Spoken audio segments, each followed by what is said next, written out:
നാട്ടിൽ വന്നിട്ടൊരു കല്യാണം കൂടിയില്ലെങ്കിൽ എങ്ങനെയല്ലേ? സത്യം പറഞ്ഞാൽ നമുക്ക് 2 കല്യാണങ്ങളുണ്ടായിരുന്നു കേട്ടോ നാട്ടിൽ. ഞങ്ങൾ വരുമ്പോഴേ പ്ലാൻഡ് ആയിരുന്നു.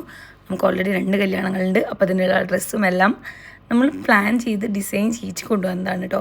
അപ്പോൾ ഒരു കല്യാണം നമ്മുടെ ഡയറക്റ്റ് കസിൻ്റെയാണ്. അപ്പോൾ അതിന് മുൻപേ നമുക്ക് 4-ാം തീയതി ഒരു കല്യാണം ഉണ്ട് നമുക്കറിയായിരുന്നു. അപ്പോൾ അതിന് വേണ്ടിയിട്ട് എൻ്റെ കയ്യിലുള്ള ഡ്രസ്സ് തന്നെയാട്ടോ ഞാൻ എടുത്തിരിക്കുന്നത്. ഞാൻ കഴിഞ്ഞ തവണ ഓണത്തിന് ഡിസൈൻ ചെയ്യിച്ചായിരുന്നു. അപ്പോൾ ആ ഡ്രസ്സാണ് എൻ്റെ കയ്യിലുള്ളത് കേട്ടോ. മക്കൾക്കും അതേ സെയിം ഡ്രസ്സായിരുന്നു. അപ്പോൾ ഞാൻ മക്കളുടെ ഡ്രസ്സ് എന്ന് വെച്ച് കഴിഞ്ഞാൽ ഞാൻ അവർക്ക് ഒരു സാരി ആയിരുന്നു, അത് സ്കേർട്ടായിട്ട് സ്റ്റിച്ച് ചെയ്തായിരുന്നു. പിന്നെ എൻ്റെ ഡ്രസ്സ് എന്ന് പറയുന്നത് ഓൺലൈനിൽ നിന്ന് ഞാൻ എടുത്തതാട്ടോ. അപ്പോൾ അതെല്ലാം കൂടി കൊണ്ടുവന്നിട്ടായിരുന്നു ഞാൻ വന്നിരുന്നത്. അപ്പോൾ ഞാൻ പറഞ്ഞല്ലോ നമുക്ക് 4-ാം തീയതി കല്യാണം ഉണ്ടെന്ന് അറിയാം. അപ്പോൾ നമുക്ക് കുറേ നാളായാലോ കല്യാണം കൂടിയിട്ട്. അപ്പോൾ അതിൻ്റെ ഒരു എക്സൈറ്റ്മെൻറ്റ് ഉണ്ട് കേട്ടോ. നമ്മൾ റെഡി ആയി കഴിഞ്ഞപ്പോൾ കുറച്ച് ഫോട്ടോഷൂട്ടൊക്കെ ചെയ്തു. നമ്മളാണെങ്കിൽ രാവിലെ തന്നെ കുളിച്ച് റെഡിയാവുകയൊക്കെ ചെയ്ത് എല്ലാവരും റെഡിയായി. ഇപ്പോൾ ദ്രവ്യം തെച്ചൊക്കെ വേഗം റെഡി ആയി കഴിഞ്ഞപ്പോൾ ഞാൻ അവരെ കുറച്ച് ഫോട്ടോഷൂട്ടൊക്കെ ചെയ്തു കേട്ടോ.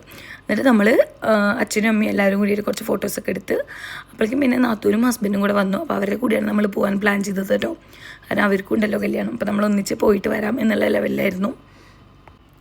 അപ്പോഴേക്കും നാത്തൂനൊക്കെ വന്ന് പിന്നെ നമ്മളെല്ലാവരും കൂടെ കാറിൽ കയറി എല്ലാവരും കൂടെ ഒന്നിച്ചാണല്ലോ പോകുന്നത്. അപ്പോൾ അങ്ങനെ കേട്ടോ. പിന്നെ നമ്മുടെ ഇവിടെ നിന്ന് കുറേ ദൂരമുണ്ട് കേട്ടോ. കുറേ ദൂരം എന്ന് വെച്ച് കഴിഞ്ഞാൽ അപ്പോൾ ഇവിടെ ചേട്ടൻ്റെ വീട് എന്ന് പറയുന്നത് ചാലക്കുടിയാണ്. അപ്പോൾ അവിടെ നിന്ന് കുറേ ദൂരമുണ്ട്. പറവൂരും കഴിഞ്ഞിട്ട് പോകണം കേട്ടോ നമുക്ക് കല്യാണ വീട്ടിലേക്ക്, കല്യാണത്തിന് ഹാളിലേക്ക്. അപ്പോൾ നമുക്ക് ഞാൻ എന്നൊക്കെ വെച്ച് കഴിഞ്ഞാൽ ഇത്രയും ദൂരത്തേക്ക് കല്യാണത്തിനായിട്ട് പോകുന്നത് ആദ്യമായിട്ടാണ്. കല്യാണത്തിന് വെച്ച് കഴിഞ്ഞാൽ ഇത്രയും ദൂരത്തേക്ക് ഫാമിലിയായിട്ടൊരു കല്യാണത്തിന് പോകാൻ പറയുന്നത് ആദ്യമായിട്ടോ. ഏറ്റവും ഫസ്റ്റ് ടൈം ഇത്രയും ദൂരത്തേക്ക് കല്യാണത്തിന് പോയത് എൻ്റെ കല്യാണത്തിനാണെന്ന് തന്നെ പറയും. കാരണം അതിൽ കൂടുതൽ ഞാൻ അധികമൊന്നും യാത്ര പോയിട്ടില്ല കല്യാണത്തിനൊക്കെ ആയിട്ട്. അപ്പോൾ ഈ കല്യാണത്തിന് പോയപ്പോൾ എന്താ പറയുക, കുറേ ദൂരമുണ്ട്, പിള്ളേരും ഉണ്ട്.